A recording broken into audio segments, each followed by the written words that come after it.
Olá, meus alunos e alunas, sejam bem-vindos a mais uma aula da disciplina de Física 1. Esta aula ela vai ser utilizada para tratar de um assunto relacionado à parte de dinâmica. Essa parte de dinâmica ela tem como principal enfoque o estudo das forças relacionadas à lei de Newton. Então vamos tratar um pouquinho aí desse conteúdo hoje. Em aulas anteriores, quando a gente fazia o estudo do movimento de um corpo, a gente não tinha nenhuma preocupação com o que causava esse tipo de movimento. Isso daí então era o que a gente chamava da parte de cinemática. A partir então de hoje, a gente começa também a se preocupar com o que causou o movimento. A parte da mecânica que faz o estudo, levando em consideração a causa do movimento, é o que a gente chama então de dinâmica. Se a gente for estudar então a causa do movimento, a gente vai ver então que o movimento de uma partícula ali, né, ela ocorre da interação que eu tenho da vizinhança ou disposição que eu tenho aí com outros corpos ao redor dessa vizinhança. Esse tipo de interação é o que a gente chama então de força, que é o nosso principal mote desta aula de hoje. Quando tratamos então de força, podemos destacar então que existem forças fundamentais. Basicamente, são 4 forças fundamentais. Entre essas forças fundamentais, posso citar a força gravitacional, a força elétrica, a força nuclear fraca e a força nuclear forte. Nesta aula, a gente vai se ater entre algumas das forças fundamentais aí, principalmente a força gravitacional, que é a força relacionada aí com a parte da mecânica, que é esse curso. Bem, dentro do estudo da força, a gente pode dar 2 enfoques distintos para essas forças.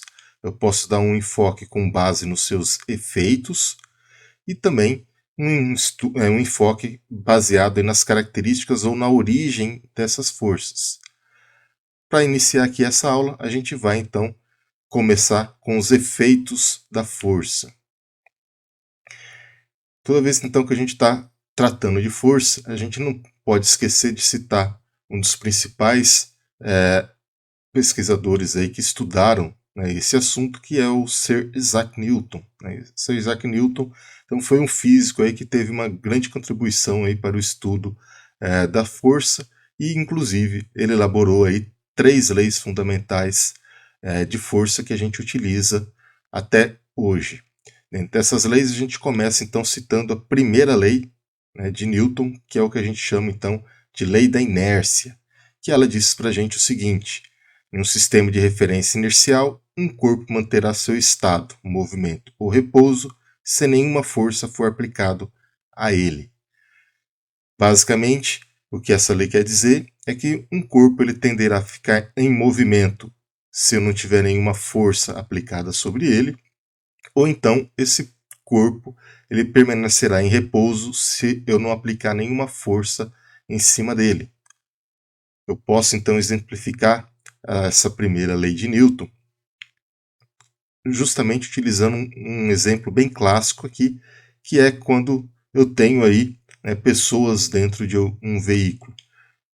Se eu tenho aqui pessoas, seja dentro de um ônibus ou seja dentro de um carro, e esse carro então viaja com uma velocidade constante, eu posso ter 2 situações aí distintas ocorrendo. A primeira situação é quando eu tenho aí um veículo que ele está parado, e nesse momento que ele está parado, eu inicio um movimento, né? Ou seja, ele começa então a se movimentar com uma determinada aceleração. Nesse primeiro processo, então, eu posso dizer então que eu estou aplicando uma força no meu veículo para que ele adquira essa aceleração.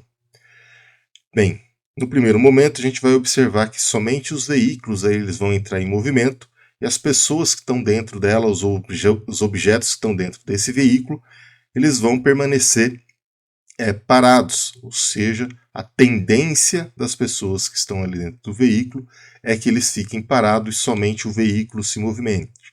Isso porque as pessoas ali dentro elas vão permanecer no seu estado original de movimento. Isso então que seria a inércia. A impressão que dá então é que o veículo se deslocou para frente e você se deslocou para trás. Na verdade, você somente permaneceu na mesma posição que você estava originalmente. Você vai ter essa sensação, né, que você está sendo lançado para trás, mas assim que você tiver algum ponto de contato ali com o seu veículo, obviamente você vai adquirindo a mesma velocidade que o veículo tem, e assim então os dois começam a se movimentar novamente com a mesma velocidade. Vamos supor que por algum tipo de razão esse veículo ele tem que sofrer, né, uma desaceleração brusca, ou seja, ele vai ter que frear. Assim então que ele freie, você vai ver então que a primeiro momento a sensação que você vai ter é que você está sendo jogado para frente do veículo, tá?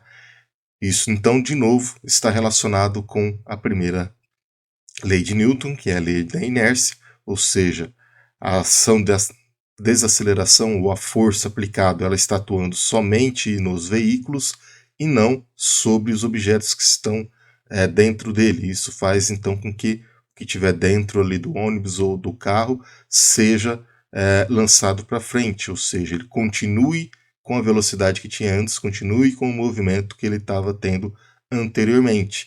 E ele só vai ser parado novamente a hora que tiver ali algum tipo de contato com esse veículo, onde ele também vai sofrer essa desaceleração e parando junto com o veículo ali. Então essa é a situação mais clássica que a gente tem ali do efeito da primeira lei de Newton, que é a lei da inércia. A segunda lei de Newton diz respeito à força aplicada sobre o corpo. Bem, para a gente entender então o que motiva você ter uma alteração da aceleração do seu corpo, a gente pode então imaginar que a força, nesse caso, ela vai ser proporcional à aceleração desenvolvida por esse corpo. Essa relação de proporcionalidade entre força e aceleração, ela pode se tornar uma igualdade assim que a gente adicionamos aqui um produto da massa para aceleração. Dessa forma, então, a gente pode dizer que temos que a dificuldade que eu tenho de um corpo aumentar o seu movimento está relacionado com essa massa.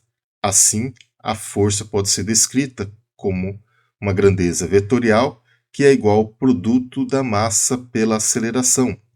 Sendo a força, assim, um vetor, as grandezas módulo, direção e sentido vão existir para essa força, sendo que a direção e o sentido da força vai ser dado pelo meu vetor aceleração. A unidade de força no Sistema Internacional de Unidade é chamada de Newton, denotado aqui pela letra N, e se a gente for observar, a força nada mais é do que uma grandeza do tipo derivada. Nesse caso, então, ela depende das unidades da massa e da aceleração. Portanto, eu posso descrever que um newton ele é igual a 1 kg vezes metro dividido por segundo ao quadrado, que são as unidades originais das grandezas que dão origem à força. A segunda lei, então, ainda pode ser interpretada da interação que eu tenho dessa força e aceleração, de acordo, então, com esse exemplo que eu vou mostrar aqui para vocês. Eu tenho, então, que uma caixa com uma massa m, se for aplicada uma força F, eu vou gerar, então, uma aceleração A. Se eu tiver, então, nessa mesma caixa aplicada agora uma força que é o dobro da original, eu vou ter que a minha aceleração aqui também vai ser proporcional, sendo o dobro da aceleração que eu tinha anteriormente, e consequentemente, se eu triplicar aqui a força aplicada nessa caixa, eu vou estar também triplicando a minha aceleração. A conclusão disso, então, é que a aceleração do sistema tem uma relação direta, né, com a minha força, ou seja, se eu aumento a força, eu vou estar aumentando, então, diretamente, na mesma razão, a minha aceleração. Contudo, quando eu faço essa análise pela perspectiva da massa do meu corpo, então se eu aplico uma força F em um corpo com massa m, eu vou ter então uma aceleração. Se eu pego agora e dobro a massa desse corpo, ou seja, ele passa a ser 2m, aplicando a mesma força, a minha aceleração aqui ela cai para metade. Da mesma forma, se eu triplicar a massa do meu corpo, aplicando uma mesma força, eu vou ter 1/3 da minha aceleração comparada com a primeira situação. Desse caso, então, a gente pode concluir que a aceleração do sistema tem uma relação inversa com a massa do corpo, ou seja, eu posso descrever então que o grau de dificuldade de colocar um corpo em movimento vai ser então dado pela massa desse corpo, sendo que quanto maior essa massa, né, eu vou precisar então aplicar, né, uma força também maior para que ele tenha a mesma aceleração. Desta forma, também a gente pode fazer uma análise do comportamento dessa força em função da aceleração, ou seja, da variação da velocidade que esse corpo sofre. Para isso, então, a gente pode recorrer à definição que temos de aceleração. Sabemos, então, que a definição do vetor aceleração é a derivada do vetor velocidade em função do tempo.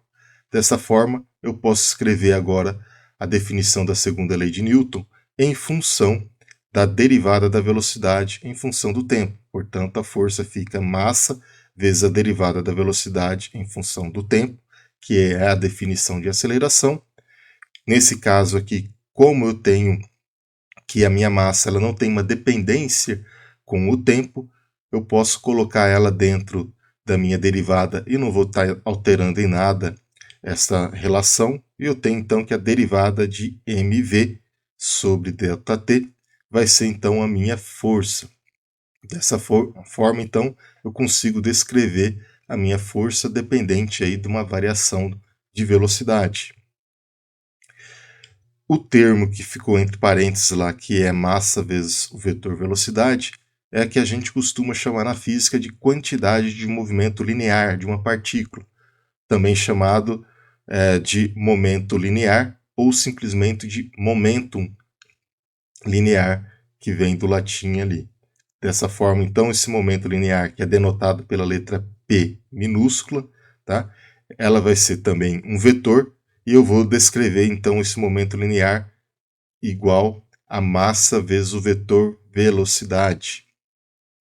Sendo assim, como o meu vetor momento linear ele tem uma dependência, por ser um vetor, ele vai ter módulo, direção e sentido, eu vou ter então que a direção e o sentido vai ser definida então pelo meu vetor velocidade. Sendo que dessa forma então eu posso reescrever a minha segunda lei de Newton em função dessa nova variável que definimos, que é o momento linear. Assim fica que a minha força é igual à variação da quantidade de momento linear em função do tempo. Ou seja, eu posso escrever então a força como sendo uma taxa da variação da quantidade de movimento linear.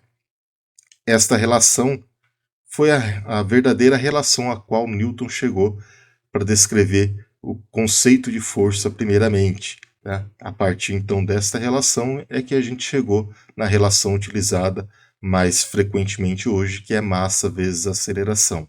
Tá? Bem, levando em consideração então que a força aplicada é que definiu o movimento do corpo, e a força então é uma grandeza do tipo vetorial, eu também posso imaginar que nesse corpo eu posso estar atuando sobre ele várias forças para ter uma força resultante final que vai definir o movimento. Sendo que a força, então, como eu disse, é um vetor, eu posso descrever então que a força resultante vai ser a somatória de todas as forças que estão atuando sobre o meu corpo. Assim, então, a força resultante vai ser descrevida pela somatória da força Fi de I igual a 1 até a enésima força que estiver atuando ali sobre o meu corpo. Sabendo disso, então, eu posso relacionar essa força resultante com uma única força, ou com a força que vai definir, então, o movimento final. Assim, a gente pode descrever, então, a nossa segunda lei de Newton em função dessa força resultante. Ou seja, a somatória de todas as forças atuando sobre o meu corpo vai ser igual a massa vezes aceleração. Essa relação, então, é muito utilizada quando a gente vai resolver aí algum problema de física, onde eu tenho várias forças atuando no meu corpo, então eu calculo a força resultante somando todas elas e igualando a segunda lei de Newton para encontrar ali uma solução para o meu problema de força. Seguindo então, temos agora a terceira lei de Newton, também chamada de lei de ação e reação, aonde essa lei diz para a gente que ao aplicar uma força em um corpo, esse irá responder com uma força de mesma intensidade, mesma direção e sentido oposto. A gente pode exemplificar então essa terceira lei de Newton, levando em consideração aqui dois pequenos blocos, o bloco 1 e o bloco 2, supondo que o meu bloco 1 aqui está fazendo uma força no meu bloco 2. Então eu tenho aqui uma força F12 que está dirigida aqui para a direita, e dessa forma então, devido à terceira lei de Newton, o meu bloco 2 também vai fazer uma força no meu bloco 1, que vai ser a força 2,1, que ela vai ter o mesmo módulo, está na mesma direção, só que como a gente pode observar aqui, o sentido agora é oposto. Matematicamente eu posso interpretar isso então que a força F12 vai ser igual a menos a força 2,1, ou seja, o módulo ainda continua sendo o mesmo, elas estão na mesma direção, ou seja, orientada aqui, né, na horizontal, e trocando aí o sentido entre ela. Para a gente demonstrar então essa terceira lei de Newton, a gente pode dar um pequeno exemplo, né, que vai ser demonstrado aqui nesse vídeo, onde a gente tem aqui uma senhorinha que vai tentar disparar uma espingarda aqui.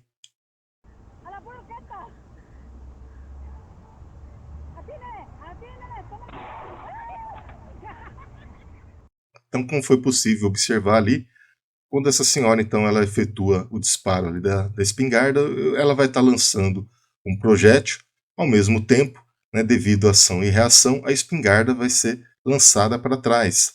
E foi o que a gente pôde observar. Como ela não estava segurando firmemente a espingarda, esse efeito da terceira lei de Newton aí ficou bem evidente, derrubando a senhorinha, e podemos verificar também a espingarda aí sendo lançada para trás.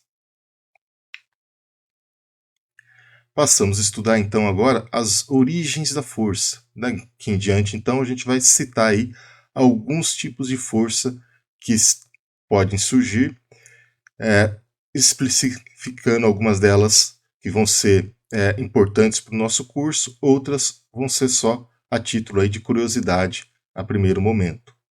A primeira origem de força que a gente pode destacar aqui, né, é o surgimento aí devido à causa de uma ação, por exemplo, da ação da gravidade.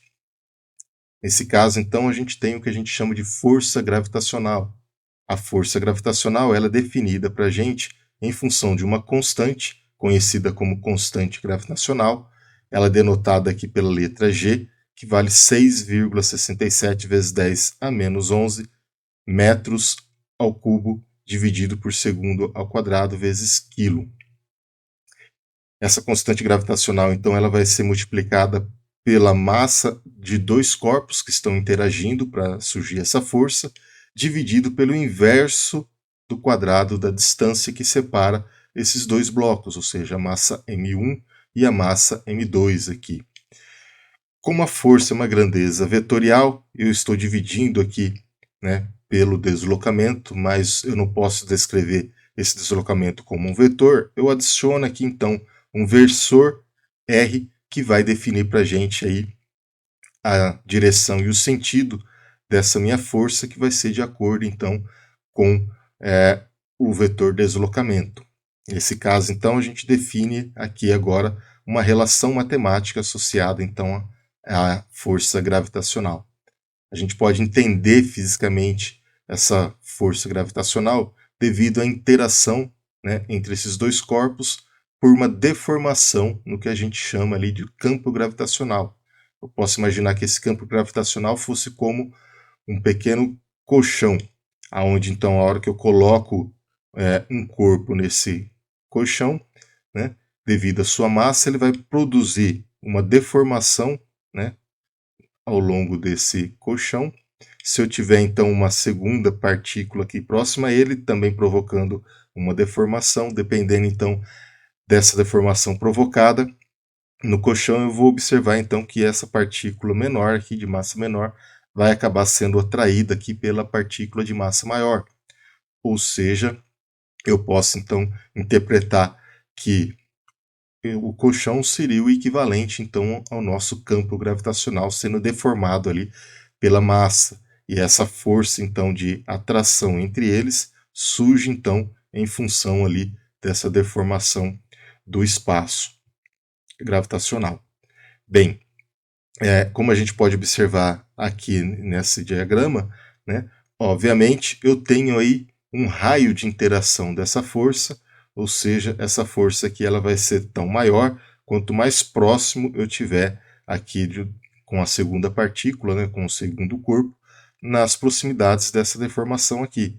Se eu pegar essa partícula e colocar num ponto mais distante, vamos observar então que essa força de atração entre os corpos aí elas vão ser cada vez menores, portanto então a gente tira também essa relação aqui com o inverso do quadrado da distância para a força gravitacional. Além da força gravitacional, a gente também tem a interação aí entre corpos carregados eletricamente, gerando uma força que vai ser a força elétrica, também regida pelo que a gente chama da lei de Coulomb. A lei de Coulomb então expressa matematicamente para nós essa relação da força, aonde então eu tenho aqui que essa força ela vai depender de uma constante, onde essa constante agora vai ser uma constante eletrostática, do produto das cargas elétricas que estão interagindo, dividido pelo inverso, dividido, né, pela distância ao quadrado que separa essas duas cargas elétricas. Tá? Como a gente pode observar aqui, né, esta relação aqui para a força elétrica ela é muito similar, né, pelo menos matematicamente, à nossa força gravitacional. Ou seja, ela também depende aqui de uma constante. No caso da força gravitacional, era a constante G lá, aqui é nossa constante eletrostática, que vale igual a 9 vezes 10 a nona newtons vezes metro quadrado dividido por Coulomb ao quadrado. E temos as nossas cargas elétricas, né? Então a carga Q1 pelo produto da carga Q2. E também temos que a força aqui ela é relacionada aí com o inverso do quadrado da distância. Ou seja, quanto mais separadas tiver essas cargas elétricas, menor será essa força. De novo, a força ainda continua sendo uma grandeza vetorial. E aqui, então, de novo, a gente acrescenta um versor R que vai definir para a gente a direção e o sentido desta força elétrica. Também temos o que a gente chama então da força magnética, que é a força então da interação entre dois ímãs, fazendo então que eu tenha uma força de atração ou de repulsão desses dois ímãs.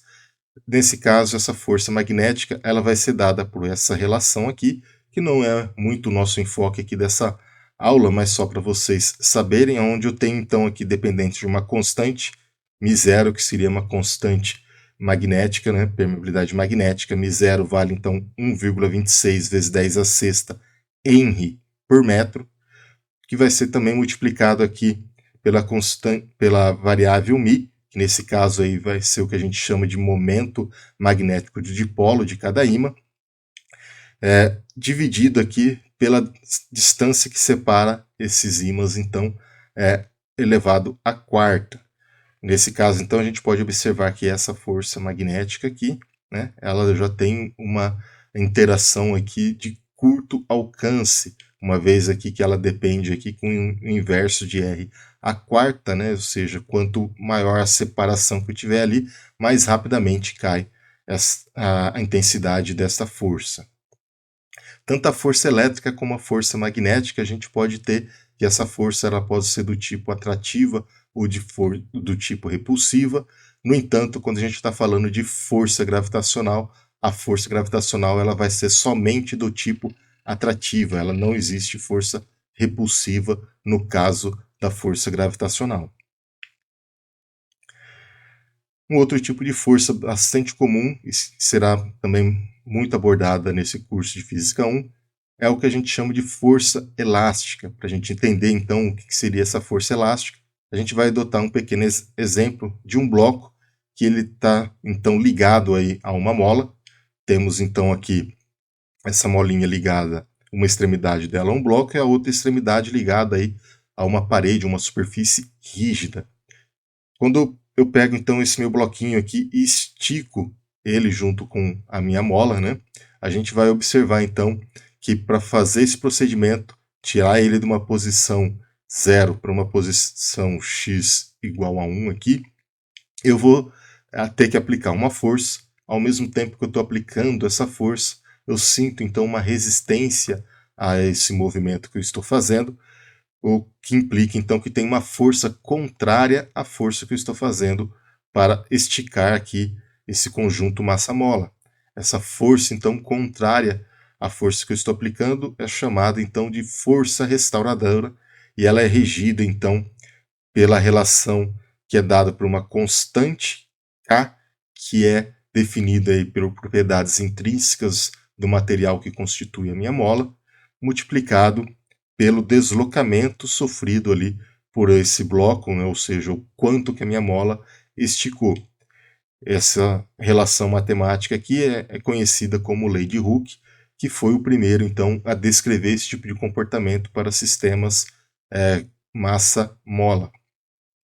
Por ser uma força, então, do tipo restaurador, ou seja, à medida então que eu estou esticando a minha mola, a tendência é que quando eu solte essa minha massa M, é que esse corpo então volte à sua posição original, né, no ponto zero.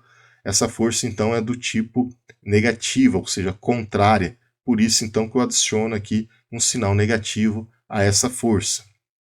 Essa força também pode ocorrer da mesma forma se agora, ao invés de eu esticar essa mola, que estava numa posição zero aqui, eu comprimi ela até uma posição x2 aqui, ou seja, nesse processo eu também vou experimentar uma força tentando restaurar a posição original que eu tinha dessa mola.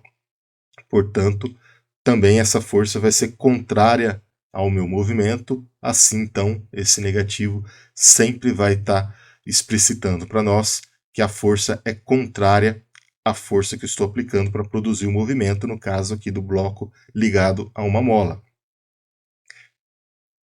Vemos então que nesse caso aqui essa força ela tem uma dependência direta aqui com o comprimento da mola, ou seja, com o deslocamento x do meu corpo m, tá? E como eu disse anteriormente, essa constante K aqui, que é chamada de constante elástica, ela vai estar relacionada então com o tipo de material com que é construído essa mola, bem como também de parâmetros geométricos dessa mola, ou seja, qual que é o diâmetro do fio que constitui a mola, né, e também, né, a espessura, né, das espiras que é a hora que é construído essa mola. Ou seja, ela vai depender simplesmente aí de parâmetros geométricos. Em muitas situações, a gente não vai ter uma mola propriamente dita no nosso sistema, mas a gente pode ter algum tipo de material que tenha um comportamento muito parecido com essa mola, que é o que a gente chama de comportamento elástico. A gente pode descrever uma analogia disso, comparando então, né, quando você tem ali um teto de um veículo, quando você faz uma pressão sobre o teto desse veículo, você observa claramente aí uma pequena deformação. Se essa força aplicada aí no teto do veículo ela for relativamente pequena, assim que a gente deixar então de aplicar essa força, a gente vai observar então que a lataria ali do veículo ela volta à sua forma original, ou seja, seria o análogo então aqui a eu esticar a minha mola, ou comprimir a minha mola, melhor dizendo, né? E essa mola então ela voltar à posição original. Esse tipo de comportamento então aonde ele volta à condição original dele, é o que a gente define como comportamento do tipo elástico. No entanto, se eu aplicar uma força, cuja essa força seja de intensidade autossuficiente para deformar esse corpo de forma permanente, a gente vai dizer então que eu apliquei uma força ali provocando uma deformação do tipo plástica. Quando eu provoco uma deformação plástica do meu corpo, eu vou ver que ele não volta mais à sua condição original. Né? Então seria o equivalente então, esticar demasiadamente essa mola, né? de tal maneira então que quando eu soltar ela, ela não consegue mais voltar ao comprimento original que ela tinha antes, ou seja, eu provoquei aí uma deformação que a gente classifica como deformação plástica. Nesse curso aqui a gente vai estar sempre inferindo aí, né, no que a gente chama de deformação elástica, ou seja, sempre o nosso corpo vai estar voltando ali à sua condição, à sua forma original. Né? Então, no caso da mola, ela sempre vai voltar ao seu comprimento original, pelo menos nesse primeiro momento aqui no curso de Física 1.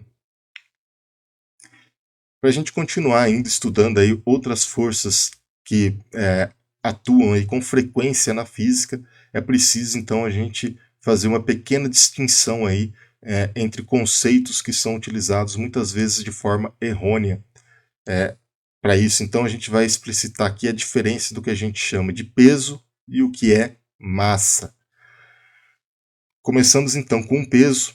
O peso, então, de um corpo, ele é nada mais, nada menos do que uma força, nesse caso é o que a gente chama de força gravitacional, exercida sobre ele nas proximidades da Terra ou de qualquer outro corpo celeste ali que esteja sujeito, então, aí, a um comportamento aí do tipo queda livre, né, ou próximo de queda livre. Nesse caso, então, a gente tem aí que a peso ela vai ser uma força. Já no caso aí de massa, né, a massa então é uma quantidade constante, ela não tem uma dependência da força gravitacional e ela também se trata aí de uma grandeza do tipo escalar, ou seja, basta somente o valor numérico dela para definir o que seria massa. Dessa forma, então, eu vou ter que, para determinar então a minha força peso, eu vou considerar sempre ali como exemplo uma massa m, que está caindo então livremente. Nesse caso, então, ela vai estar sujeita a uma aceleração, que será a aceleração da gravidade, ou seja, é igual a g, que é igual a 9,8 metros por segundo ao quadrado. E a força, então, atuando nele é o que a gente vai chamar, então, de força-peso. Para determinar, então, essa força-peso, a gente utiliza, então, da segunda lei de Newton, que diz que a massa vezes a aceleração define a força. Nesse caso, então, como ele está sujeito à aceleração da gravidade, vamos ter, então, que a nossa força-peso ela vai ser definida como a massa vezes a aceleração da gravidade, aonde, então, a força-peso aqui ela vai ter a mesma direção e sentido da aceleração da gravidade, ou seja, a força-peso ela vai ser sempre do centro do objeto para o centro da Terra, assim como a aceleração da gravidade. Em resumo, então, a gente pode ter que a nossa força-peso é uma grandeza vetorial, ela vai ser sempre do centro do meu objeto para o centro do planeta Terra, né, ou de qualquer outro corpo ali que eles tiverem interação entre eles. E nesse caso, então, a força-peso ela depende da aceleração da gravidade do local. Se for na Terra, 9,8, se for na Lua, Júpiter, Marte ou o que seja, vai ser dependente então da aceleração da gravidade nesses locais. Contudo, a massa, como eu disse, ela será uma grandeza do tipo escalar, ou seja, basta o valor numérico dela para expressar a intensidade dessa grandeza, né, da massa. E a massa também ela é constante, ou seja, ela não muda, seja ela aqui na Terra, na Lua, em Marte, em Júpiter, o que seja, o valor da massa sempre vai ser o mesmo. O que a gente não pode dizer para o peso, que vai, nesse caso aí, variar. Sendo assim, então, entendido que é o peso, a gente pode então relacionar outras forças que têm uma relação com o peso. É o caso, por exemplo, da força normal, que muitas vezes aí vai ter a sua origem aí devido à lei da ação e reação combinada com o peso. Imagina então que eu tenho aqui uma força gravitacional exercida em um objeto. Esse objeto aí ele vai estar em contato com uma superfície. Nesse caso, então, a gente tem a seguinte situação. Eu tenho aqui o meu bloquinho. Esse meu bloquinho, então, em contato com uma superfície, ele está sujeito a uma força-peso aqui. Se eu tenho uma força-peso, então, que é a força que o bloco está fazendo sobre a minha superfície, Pela terceira lei de Newton, ação e reação, eu vou ter então que a minha superfície aqui, né, ou seja, que o meu solo, vai fazer uma força no meu bloquinho. Essa força então que ele faz no meu bloquinho é o que a gente chama então de força normal. A força normal então vai ser uma força aí exercida sempre pela superfície no meu corpo. Bem, obviamente, para existir a força normal, ela só vai existir se eu tiver contato com essa superfície. Se eu não tiver contato com a superfície, eu não vou ter essa força normal. A força normal, nesse primeiro exemplo que a gente deu aqui, pode-se observar que essa força normal ela vai ser igual a peso, uma vez que eu não tenho nenhum movimento aqui na vertical, ou seja, a soma de todas as forças na vertical vai ser zero, portanto implica que a normal aqui seria igual a peso. Mas nem sempre vão ter situações aí que a normal vai ser igual a peso, como por exemplo, nesse outro exemplo que eu tenho aqui, aonde eu tenho um bloquinho que ele está aqui em contato com uma superfície que ela está fazendo um ângulo aqui com o solo, ou seja, eu tenho aqui o que a gente chama de plano inclinado. Nesse caso, então, eu vou ter ainda a existência da minha força-peso atuando sobre esse bloco em 2 aqui, que vai ser do centro desse bloco para o centro da Terra. No entanto, a minha força normal é definida, então, pela força de contato que eu tenho aqui do meu bloco 2 com a minha superfície. Nesse caso aqui, eu vou ter que a minha força normal ela vai ser diferente da minha força peso. Então, sempre eu tenho que levar em consideração que a força que a superfície faz no objeto, que é a força normal. E nem sempre a normal vai ser igual ao peso, como foi aqui nesse último exemplo do bloco 2. Para a gente, então, assim, determinar quanto que vai valer essa força normal, quando eu tenho uma situação ali de um plano inclinado, a gente precisa, então, recorrer ao que a gente chama de decomposição da força. Uma vez que a força é uma grandeza vetorial, eu posso separar, ou melhor dizendo, eu posso escrever essa força em função das suas componentes. Se eu tiver, então, uma força F aqui, definida por esse vetor em verde, formando um ângulo θ aqui com a minha horizontal, ou seja, com o meu eixo x, eu posso escrever essa mesma força aqui em função das suas componentes, ou seja, eu vou fazer uma projeção dessa força sobre o meu eixo x, eu vou ter então minha componente Fx, e projetando aqui essa força F sobre o meu eixo y, eu vou ter aqui a componente Fy dessa força. Os valores dessas componentes eles podem ser determinados, então, utilizando aqui uma relação trigonométrica, considerando que eu tenho aqui um triângulo retângulo. Portanto, eu posso calcular aqui que a minha componente Fx vai ser definida então pelo módulo de F cosseno de θ, enquanto a minha componente Fy ela vai ser definida aqui pelo módulo de F seno de θ. Eu posso então, utilizando essas componentes agora, encontrar então a componente, no caso ali do plano inclinado, que seria igual à força normal. Então, retornando aí para o exemplo que a gente tinha ali anteriormente, então se eu tenho aqui um sistema onde eu tenho um bloco sobre um plano inclinado que faz um ângulo θ, a minha força peso atuando sobre ele aqui, eu vou verificar que essa força normal não vai ser igual à força peso. No entanto, se eu desenhar essas forças aqui num sistema de referência e decompor essa minha força peso, eu posso encontrar quanto que vale essa minha força normal. Eu faço então o que a gente chama de diagrama de corpo livre, que é nada mais nada menos do que representar aqui um sistema de referência de um plano cartesiano XY, colocando todas as forças que estão atuando sobre o meu corpo nesse plano cartesiano. Convenientemente, eu adoto aqui o meu eixo X, tá? Posicionado paralelamente aqui à minha superfície. Dessa forma, então, fica muito mais fácil enxergar as forças que estão atuando sobre o meu corpo e desenhá-las. Então, dessa forma, eu vou ter então a minha força-peso dirigida para baixo. Como a gente viu, a força normal sempre vai ser perpendicular à minha superfície. Eu tenho aqui então essa força normal, que eu preciso determinar.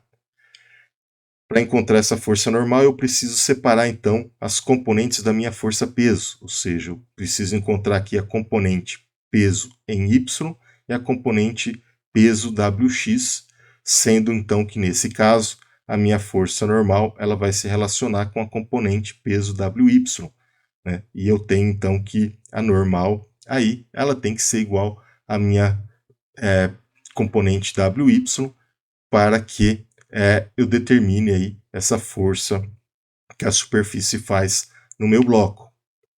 Assim, para podermos determinar ela, eu posso então descrever a decomposição desse meu vetor peso. Eu vou ter então a componente Wx, vai ser o módulo do peso vezes seno de θ, enquanto a componente Wy vai ser o módulo do peso vezes cosseno de θ. Nesse caso aqui, como eu não tenho movimento ao longo do eixo y, o que implica para mim então que eu tenho que a minha força normal vai ser igual à componente Wy, para que o movimento seja zero, ou seja, a força resultante ao longo de y é nula. Portanto, eu tenho então que a componente Wy é igual a normal, ou seja, a normal vai ser o módulo do peso vezes cosseno de θ.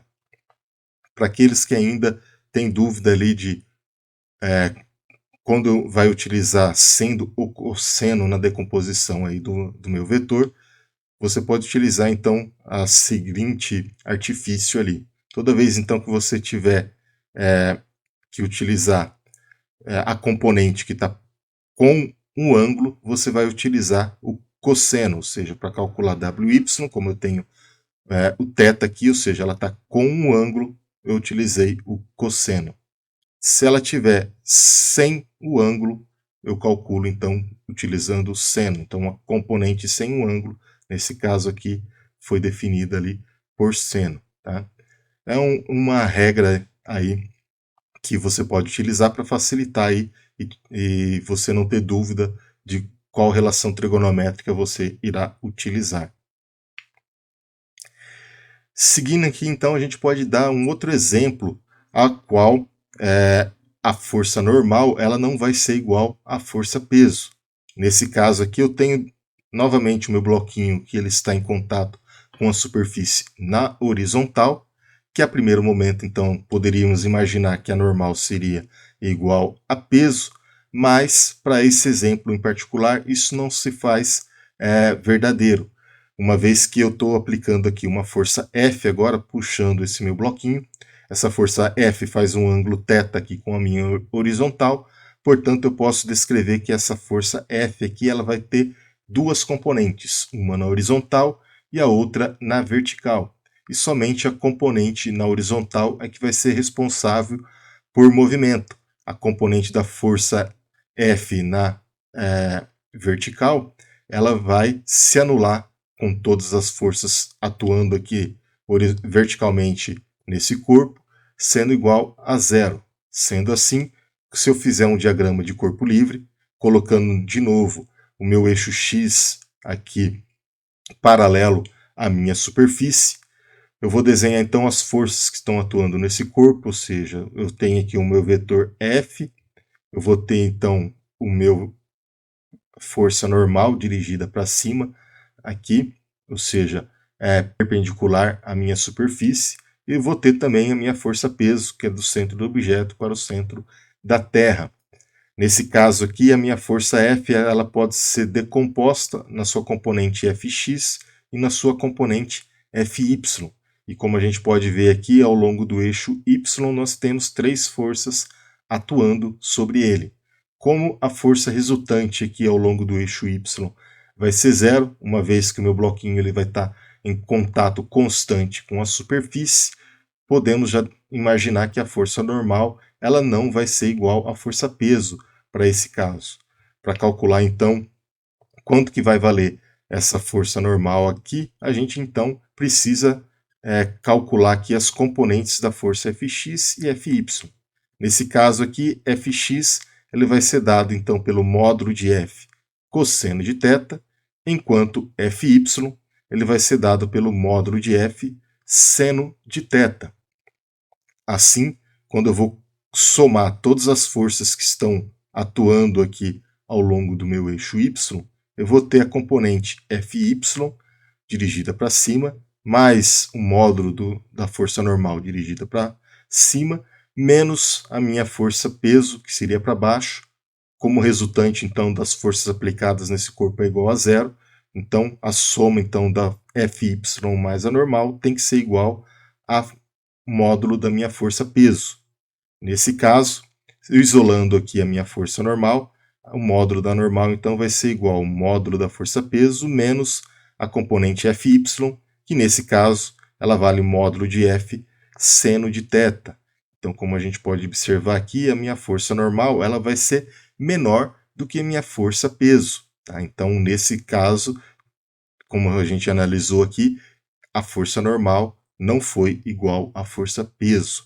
Então, caso a caso, eu preciso fazer uma análise para determinar, então, quanto que vale a minha força normal. Lembrando, a força normal sempre vai ser a força que a superfície faz no meu corpo em contato com ela.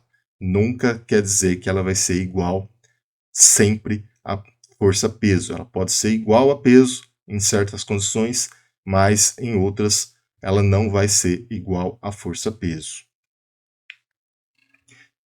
Um outro tipo de força que é bastante importante a gente abordar aqui no curso de Física 1 é o que a gente chama então de a força de atrito. Tá? Então essa força de atrito ela vai ser dada então quando eu tenho aqui uma força aplicada em um objeto para tentar movimentar esse objeto. No entanto, essa força então esse objeto ele sofre uma resistência ao seu movimento. Essa resistência ao movimento então é devido ao que a gente chama de atrito com a superfície, de tal maneira então que, como ela é uma força resistiva, a gente pode dizer então que ela é contrária à força que produz o meu movimento. Sendo assim, então, a força de atrito ela sempre vai ser contrária à força resultante do meu movimento. A gente pode então entender um pouquinho melhor ali a força de atrito como sendo então a força trocada ali, né, entre aspas, né, entre as superfícies rugosas que eu tenho de cada superfície aí do meu corpo ou também, né, do solo aonde esse corpo está sendo arrastado ali. Tá? Assim, então, a gente consegue definir o que seria a força de atrito. A gente pode pegar, então, fazer uma análise microscópica do que estaria acontecendo ali, do contato que eu tenho entre, por exemplo, essa caixa e a minha superfície.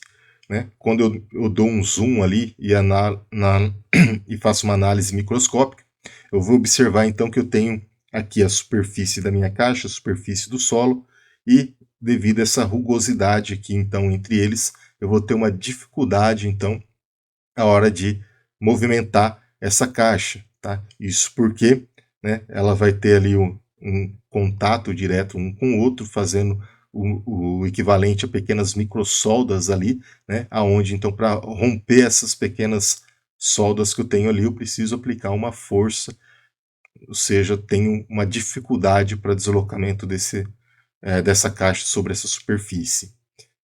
Se eu tiver então a direção do meu movimento aqui para a direita, a minha força de atrito então ela vai ser aqui para a esquerda, sempre contrária a esse movimento.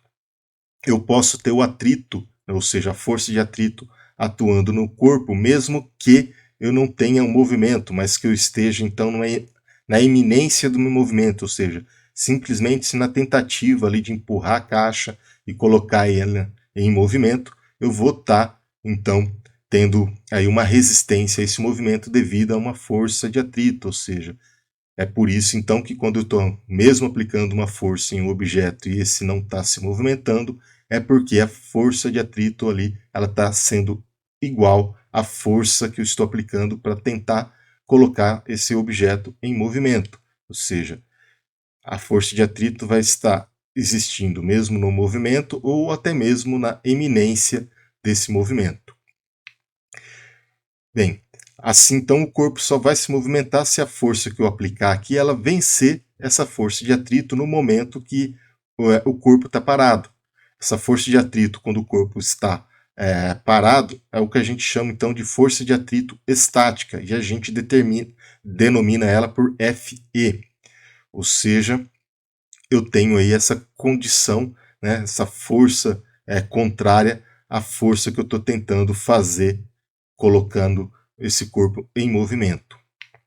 Eu posso definir, então, o quão difícil é colocar esse corpo em movimento em função do que a gente chama de coeficiente de atrito.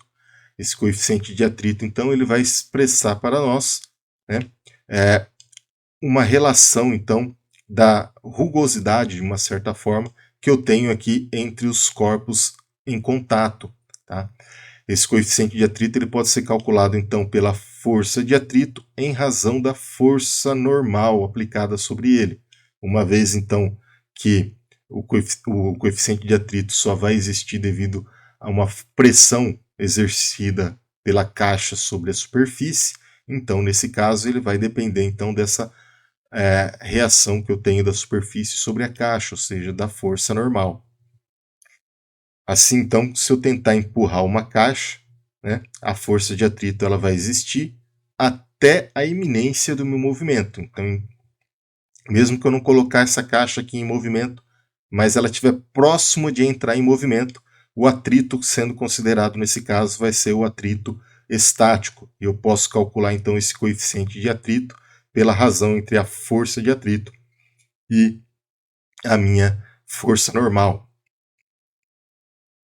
No entanto, né, se eu aplicar uma força aí grande o suficiente para vencer essa força de atrito estático, eu passo então assim a colocar minha caixa em movimento. E nesse caso, então, agora, quando ela começa a entrar em movimento, eu vou ter então que o atrito atuando sobre essa caixa é o que a gente chama de atrito cinético, ou seja, relacionado ao movimento dessa caixa. O atrito cinético, análogo ao que foi feito pelo atrito estático, é também representado ali por um coeficiente de atrito, μc, onde esse coeficiente de atrito também é dado pela força de atrito cinética dividido pela força normal. Nesse caso, a força de atrito cinética ela vai ser menor do que a força de atrito estática, uma vez que eu consegui colocar o meu objeto aqui em movimento, eu tenho então maior facilidade em mantê-lo em movimento, né, do que quando eu estava na iminência de colocar esse corpo em movimento. Então, de certa forma, eu tenho aqui que a força de atrito cinética, né, também conhecida aí como atrito de escorregamento, porque eu vou ter sempre as mesmas superfícies em contato durante o processo ali do movimento dessa caixa. Nessa situação, então, eu vou ter então que a força de atrito cinético aqui vai ser menor do que a força de atrito estático.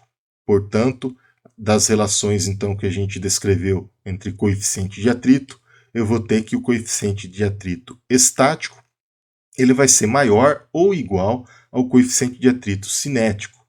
Como eu tenho que a minha força de atrito ela está relacionada diretamente com o coeficiente de atrito, portanto, eu vou ter que a força de atrito estático sempre vai ser maior ou, no mínimo, igual à força de atrito cinético. Como a gente pode ver, então, aqui, a força de atrito, então, ela vai ser sempre uma força resistiva, né? Ou seja, sempre vai implicar em perdas aí que eu tenho dentro do meu sistema. Isso pode parecer ruim a primeiro momento, mas se a gente for observar, nem sempre o atrito é ruim. E aqui então a gente pode dar alguns exemplos para vocês por meio desses vídeos que eu vou mostrar aqui para vocês. A primeira situação, então, eu tenho aqui, né, uma condição aonde eu tenho uma superfície que ela está congelada e eu tenho uma pessoa aí que vai tentar se movimentar por ela.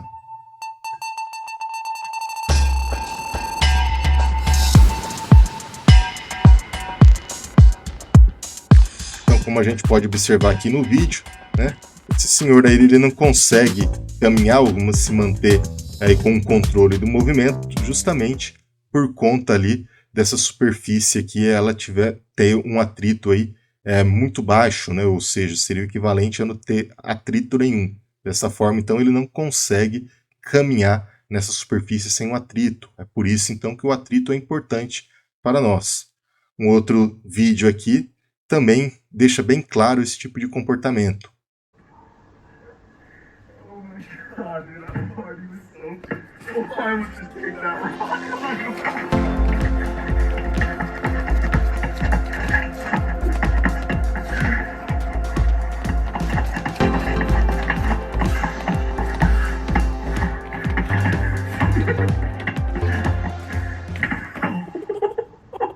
Então, como vimos aí nesse vídeo, né, apesar dele ser um vídeo aí bem engraçado, mas ele ilustra claramente aí, né, a importância que é o atrito para nós. Viu que assim que ele pisou ali numa superfície que estava congelada, onde o atrito é extremamente baixo, né, quase zero, era difícil então ele manter ali o movimento, ou seja, ele não conseguia caminhar, né, devido ao baixo coeficiente de atrito, né, levando obviamente ele ali, né, a levar um tombo ali. Tá? Então essas são casos aí onde a gente pode observar que o atrito ele não é uma coisa ruim para nós, né? Inclusive ele é bastante importante justamente para que possamos ter aí movimento ou controle do movimento para um determinado sistema.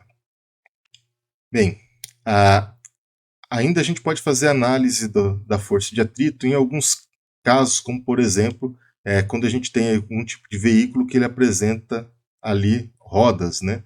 Nesse caso, então, esse atrito que a gente vai levar em consideração aí para o movimento com veículos com roda, ele vai depender de alguns fatores. O primeiro fator que a gente pode levar em consideração ali é se a minha roda estiver girando. Nesse caso, se a roda estiver girando, o atrito que eu vou adotar aqui é o atrito estático. Pode parecer estranho, né? Uma vez que o corpo vai estar em movimento, uma vez que a roda está girando, era de se presumir então que o atrito que eu ia levar em consideração seria o atrito então do tipo cinético, né? Eu tenho um movimento, no entanto, nesse caso, eu estou considerando ali, né, que a roda está girando, eu estou levando em consideração que eu tenho aí o que a gente chama de eminência do movimento, porque o ponto de contato ali da minha roda com a superfície, ou seja, com o asfalto ali, né, ela vai ser então sempre um ponto diferente toda vez que a roda girar. Ou seja, eu vou ter aí sempre a eminência do meu movimento. Nesse caso, então, se eu tiver uma roda aí girando, né, eu vou ter um ponto de contato aqui.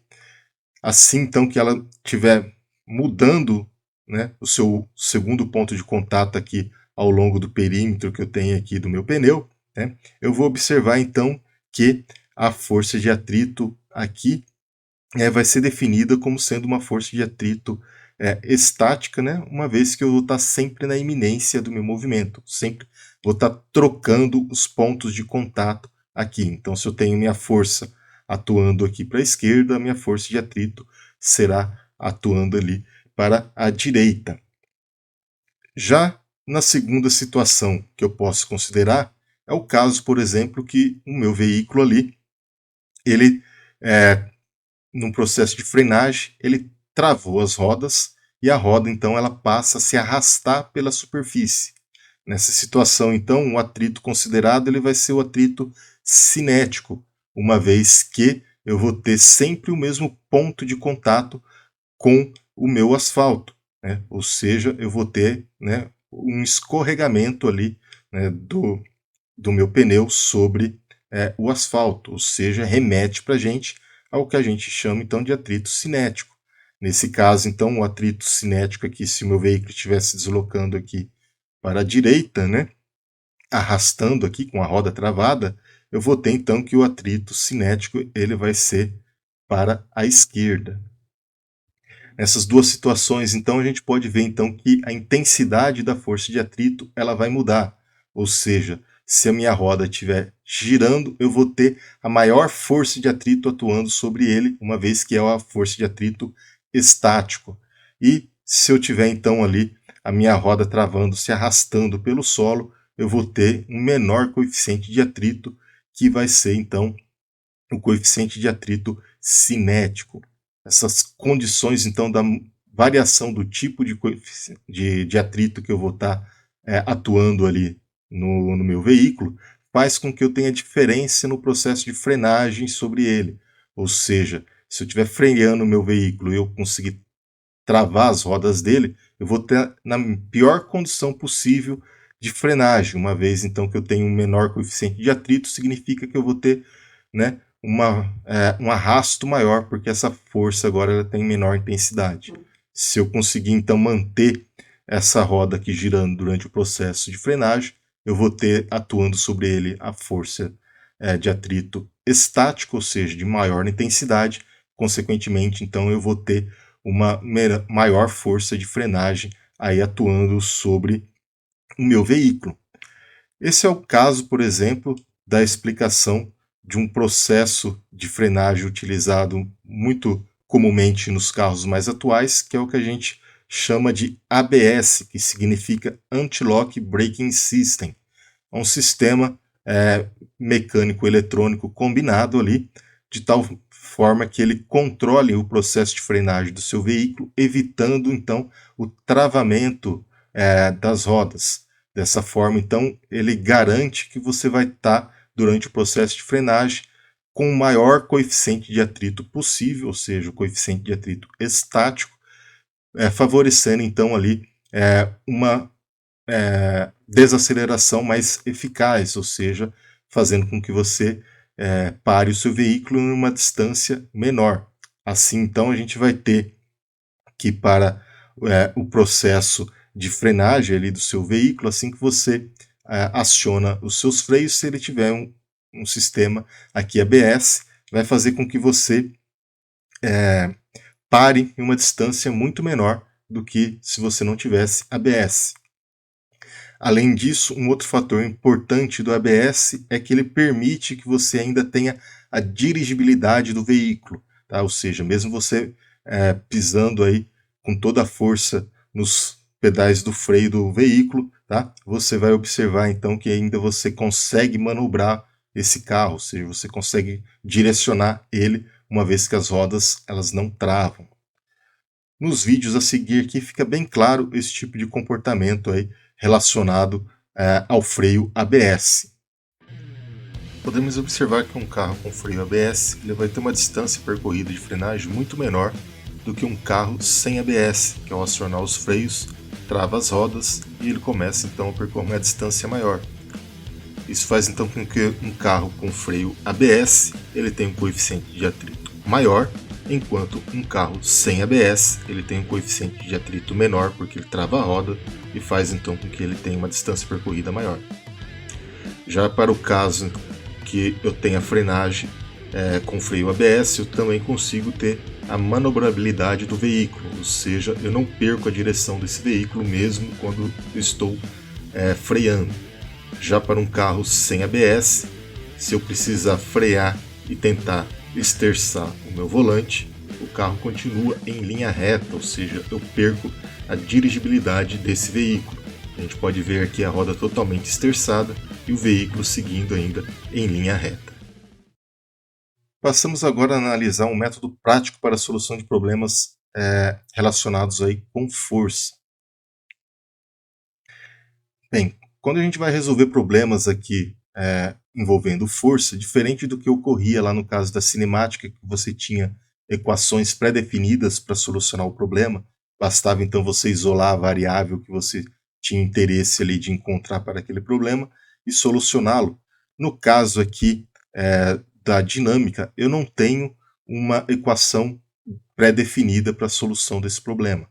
Tá? Então, caso a caso, eu preciso fazer análise, fazer a soma das forças resultantes e assim encontrar qual que vai ser a equação envolvendo aquele sistema em particular. Tá?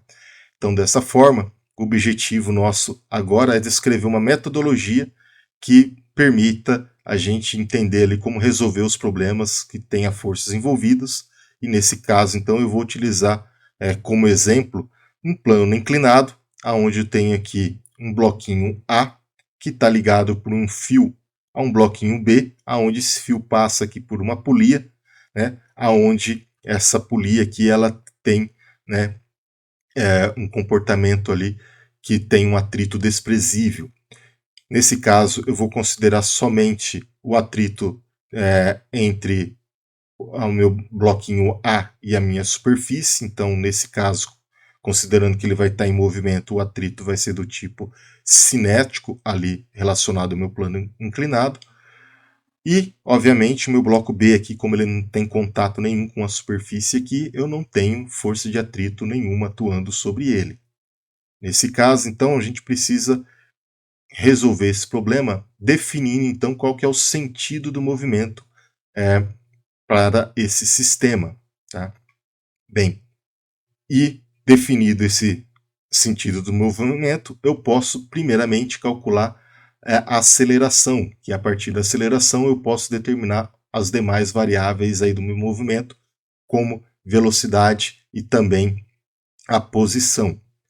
Sendo assim, antes da gente começar a equacionar esse sistema, eu preciso, antes de mais nada, definir qual que é o sentido do meu movimento. Como eu tenho aqui um plano inclinado, né, e eu tenho aqui uma superfície também com atrito, fica muito difícil eu definir, né, somente ali sabendo a massa dos dois corpos, qual que seria o sentido do meu movimento. Nesse caso, então, para solucionar esse tipo de problema, eu preciso, então, supor qual que é o sentido do meu movimento. Né? Ou seja, eu vou dar o velho e bom chute inicial para saber, então, qual que é o sentido desse movimento.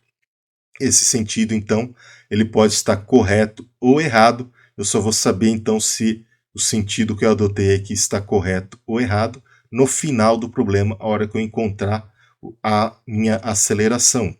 Então, à medida que eu for descrevendo aqui todo esse comportamento aqui para encontrar a aceleração, a gente vai chegar, então, nessa conclusão aí que o sentido pode estar correto ou errado no final ali, tá? Por enquanto, então, para a gente resolver esse problema, tá? O primeiro passo que precisamos fazer é simplesmente fazer o diagrama de corpo livre para cada corpo, né? Bloco A e bloco B, separadamente. Dessa forma, então, eu vou pegar aqui, primeiro, para o bloco A, eu vou adotar, ou seja, dar aquele chute para o sentido do meu movimento. Tá? Então, eu vou definir então, o sentido do movimento. Nesse caso, então, eu estou adotando que é o corpo B, que está tracionando o corpo A, ou seja, ele é o corpo B que está puxando o meu corpo A. Nessa situação, então, eu tenho então que o bloco A se desloca para cima. Eu vou então fazer o diagrama de corpo livre. Para isso, então, eu coloco aqui o meu sistema de referência cartesiano com o meu eixo X paralelo à minha superfície e vou então desenhar todas as forças que estão atuando ali sobre esse bloco. Eu vou ter então aqui a tração, que é a força então que o fio faz puxando o meu bloco A. Eu vou ter aqui a minha força peso, né, WA, dirigida para baixo. E eu tenho então a minha força normal, que nesse caso aqui vai ser uma força perpendicular ao eixo X. E eu tenho também a minha força de atrito. Uma vez então que a força resultante do bloco A é para cima, eu vou ter então que a minha força de atrito ela é dirigida aqui para baixo, ou seja, contrária ao sentido do meu movimento. E assim então eu tenho ali a força de atrito cinética desenhada. Tá? Veja então que já logo de cara aqui o sentido do movimento do corpo A definiria para a gente ali uma condição contrária se fosse o bloco A puxando o bloco B. Né? Nesse caso a força de atrito então ela estaria aqui para cima e não para baixo, como a gente está nessa primeira suposição que adotamos. Bem, para a gente determinar então quanto que vale a nossa força normal e, consequentemente, também determinar a força de atrito, uma vez que a força de atrito depende da força normal, eu preciso, primeiramente, aqui decompor a minha força peso. E aí eu posso fazer a seguinte análise aqui para encontrar, né, as componentes da minha força peso. Eu tenho, então, meu plano inclinado, né, que faz um ângulo θ aqui. Eu vou encontrar então aonde esse ângulo θ ele estaria aqui ao longo da minha força peso, ou seja, se ele estaria ao longo do eixo X ou ao longo do eixo Y. Para isso, então, eu vou pegar esse meu plano inclinado aqui e vou girar ele, né, na mesma orientação que eu tenho aqui. E eu vou observar o seguinte: quando eu giro ele aqui no sentido horário, eu vou observar então que esse vértice aqui, né, do meu plano inclinado, que tem um ângulo θ, né, ele é muito similar a esse vértice que eu tenho aqui. Na verdade, se eu pegar esse triângulo aqui e transpor ele para cá, a gente vai observar então agora que ele se encaixa perfeitamente aqui nesta posição. Portanto, eu tenho aqui que o meu ângulo θ, ele vai ser então agora em relação ao meu eixo y. Então isso daí é o que a gente chama de semelhança de triângulo. Assim então a gente consegue encontrar ali quanto que vale o nosso ângulo θ, aonde que está o nosso ângulo θ, melhor dizendo. Uma vez que eu encontrei aqui quanto vale, aonde que está o nosso ângulo θ, eu posso agora sim encontrar as componentes da peso em y e da peso em x. A mesma coisa para o bloco B. Agora eu também vou fazer o diagrama de corpo livre. Para o bloco B, é um diagrama bem mais simples do que do corpo A, uma vez que o bloco B ele não tem contato com nenhum tipo de superfície, né? Eu vou ter então aqui que ao longo do eixo X eu não tenho nenhum tipo de movimento, porque todas as forças atuando ali ao longo de X são nulas, portanto eu não tenho força aqui. Eu vou fazer análise então das forças que estão contidas somente aqui na minha vertical. Portanto, eu vou ter uma força de tração no meu bloco B dirigida para cima. Essa força de tração no bloco B é devido à terceira lei de Newton, ou seja, uma vez que o bloco B puxa o bloco A também vai puxar o bloco B. Por isso, então, que a minha força de tração aqui, né, vai ser dirigida para cima aqui nesse caso. Obviamente vai estar atuando também sobre o meu bloco A e vai ser a responsável ali pelo movimento, né, desse sistema. Eu tenho então aqui o meu peso que está atuando ali sobre o meu corpo, é o peso do corpo B. Esse peso do corpo B, então, ele está contido somente aqui na vertical. Uma vez então descritos aí Uma vez descritos aqui os diagramas de corpo livre, tanto por corpo A como por corpo B, eu posso então agora determinar, né, as equações, da força que vão definir o meu movimento. Para isso, então, eu vou somar todas as forças atuando no meu corpo e igualá-las então à segunda lei de Newton. Como eu separei as forças ao longo dos eixos x e y, tá? Eu vou então fazer a análise dessas forças que estão contidas ao longo do eixo x, primeiramente. Nesse caso, então, pegando aqui o nosso diagrama de corpo livre, eu vou ver que a minha tração é uma força positiva, então eu escrevo aqui como ela força positiva, e eu tenho aqui como forças negativas tanto a minha força de atrito cinética quanto a minha componente peso Wx. Nesse caso, então, eu tenho menos a força de atrito mais a componente x da peso. Tudo isso tem que ser igual à força resultante. Nesse caso, a força resultante aqui é para cima, portanto, eu vou ter que a massa de A vezes a aceleração vai ser positiva. Eu posso ainda escrever um pouquinho mais essa relação aqui, abrindo aqui essa componente da força peso em A. Nesse caso aqui, como eu tenho a peso de A orientada aqui, a componente peso de A é aqui, tá? Para calcular ela, eu vou pegar então o módulo do peso. Como eu não tenho ângulo, então sem o ângulo é seno do peso, e eu vou ter então aqui o módulo de A vezes seno de θ para descrever a componente Wx. Bem, eu ainda tenho uma dependência aqui da força de atrito. Para calcular essa força de atrito, eu preciso saber quanto que vale a normal, e a minha normal aqui ela está ao longo do eixo y. Nesse caso, quando eu faço essa análise, é fácil identificar aqui que a minha força normal mais a componente y do peso, ela vai ter que ser igual a massa vezes a aceleração. Nesse caso, como eu não tenho movimento ao longo do eixo y, significa que a aceleração é zero, portanto, eu tenho que a minha normal vai ser igual a componente y da peso. Então, eu tenho em y, normal é igual ao peso, né, a componente peso no eixo y. Essa componente peso no eixo y aqui, eu posso calcular ela como sendo o módulo da minha força, como eu tenho o ângulo aqui com ela, ou seja, com o ângulo cosseno, né, de ângulo θ. Então eu tenho aqui que a minha normal vai ser o módulo da força peso de A vezes cosseno de θ.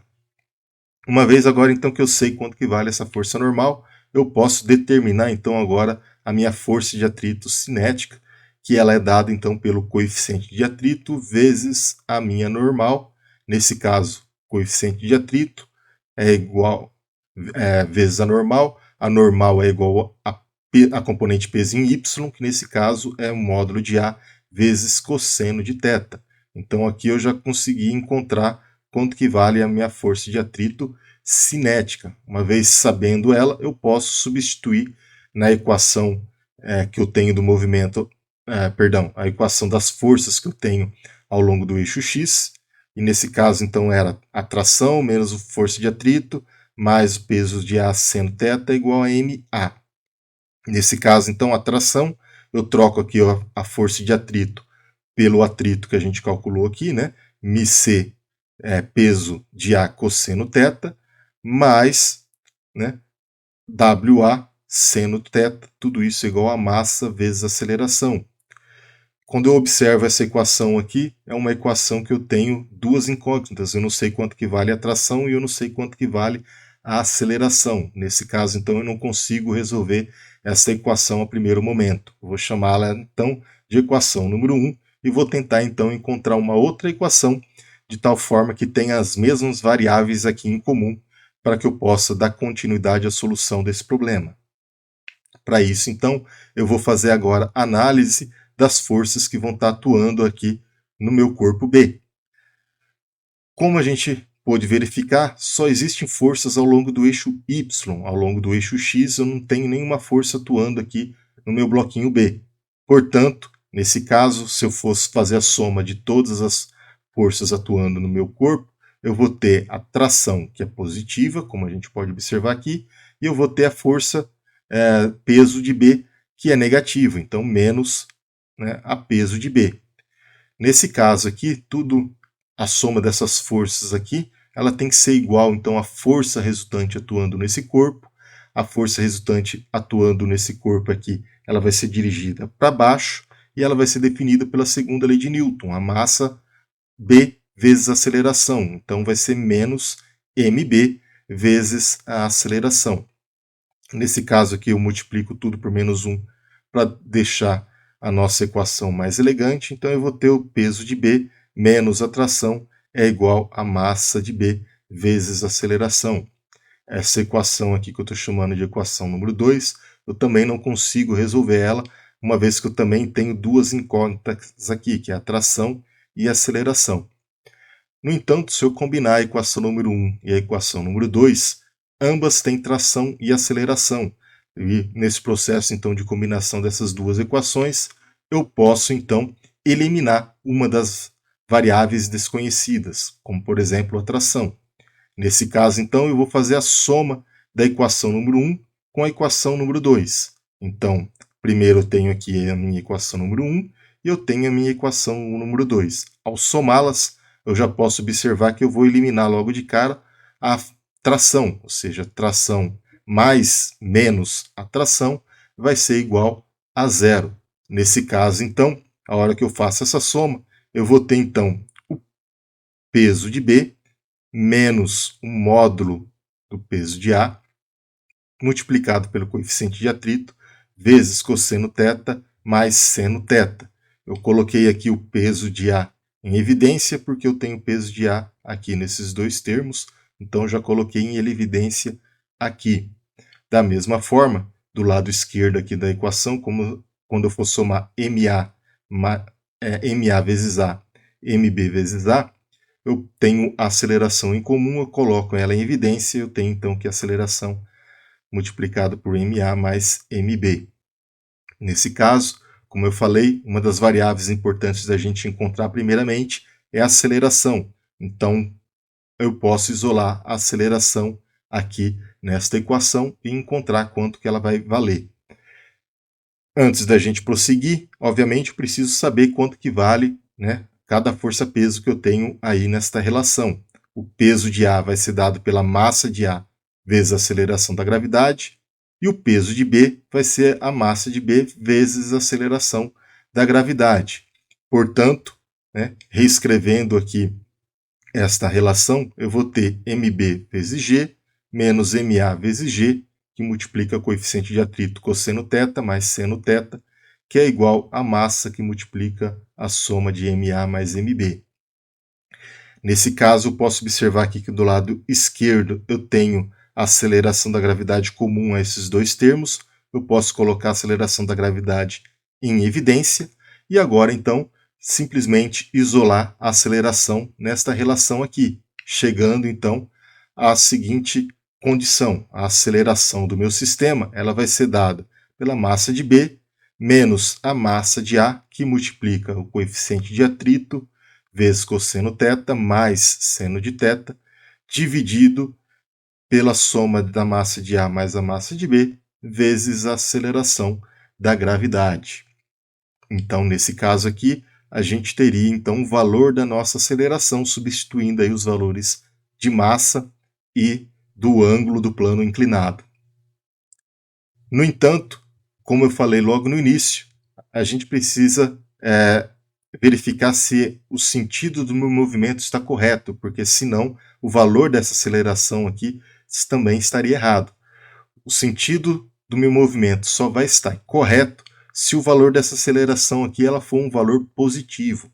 Se o valor da aceleração for um valor negativo, a gente vai verificar então que, nesse caso, o sentido adotado para o movimento ele está errado.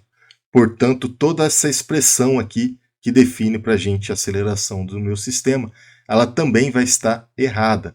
Ou seja, eu preciso calcular tudo novamente, né, repetir todo esse processo que foi descrito até agora para encontrar o valor da minha aceleração correta agora, uma vez porque esse sistema ele tem atrito, o sentido do atrito ele muda e, consequentemente, aí vai mudar todo o resultado dessa expressão aqui. Então, como eu disse, não tem uma expressão única aí para a gente resolver os problemas de dinâmica. Cada caso eu preciso fazer uma análise. Nesse caso aqui, né, que eu tenho levado em consideração aí o atrito, né, se a aceleração for negativa, infelizmente eu preciso calcular tudo novamente meu sistema para ter o valor correto da aceleração. Bem, no entanto, isso daqui só vai ser válido se eu tiver atrito. Vamos supor que eu tenho um problema idêntico a esse daqui, só que o meu bloco A ele não tem atrito ali com a minha superfície, ou esse atrito aí é completamente desprezível. Nesse caso, se eu chegasse aqui numa relação matemática, independente se a aceleração fosse positiva ou negativa, né, eu poderia utilizar esse módulo da aceleração. O que eu teria que desprezar simplesmente é o sinal que indicaria para a gente que o sentido que eu adotei é o sentido errado. Mas isso só é válido para as condições aonde eu não tenha atrito. Se eu tiver atrito, novamente, eu preciso calcular o meu problema tudo de novo, tá bom? Bem, eu espero aí que esse método descrito aqui ele tenha ajudado vocês aí, né? Na hora que for resolver problemas, isso daí facilite bastante a vida de vocês. Basta seguir então esses passos, né? Fazer o diagrama de corpo livre, somar todas as forças atuando e igualá-las à segunda lei de Newton. Se eu tiver aí mais de duas relações envolvidas, eu vou então combinar essas equações, isolar sempre a aceleração. Uma vez isolada a aceleração, eu posso determinar a velocidade final ali do meu corpo, como também eu posso determinar ali posição ou outros parâmetros associados aí ao meu movimento, né? Então, por isso que a prioridade é sempre encontrar ali a aceleração do meu sistema. Com isso, então, a gente chega aí ao final dessa aula. Eu espero aí que vocês tenham compreendido aí esse processo de como resolver problemas aí envolvendo forças aí, né, no caso de dinâmica, e que isso daí tenha acrescentado mais ferramentas aí para a solução de problemas de física para vocês, tá? Eu vou deixar também aí no final aqui dessa aula a sugestão de mais 2 vídeos aí para vocês assistirem, tá? E eu recomendo aí fortemente que vocês assistam esses vídeos aí para sanar algum tipo de dúvida que vocês possam ter relativo a essas aulas. Eu vou ficando por aqui, agradeço a paciência de vocês por assistir essa aula até esse momento e a gente se encontra então numa próxima oportunidade.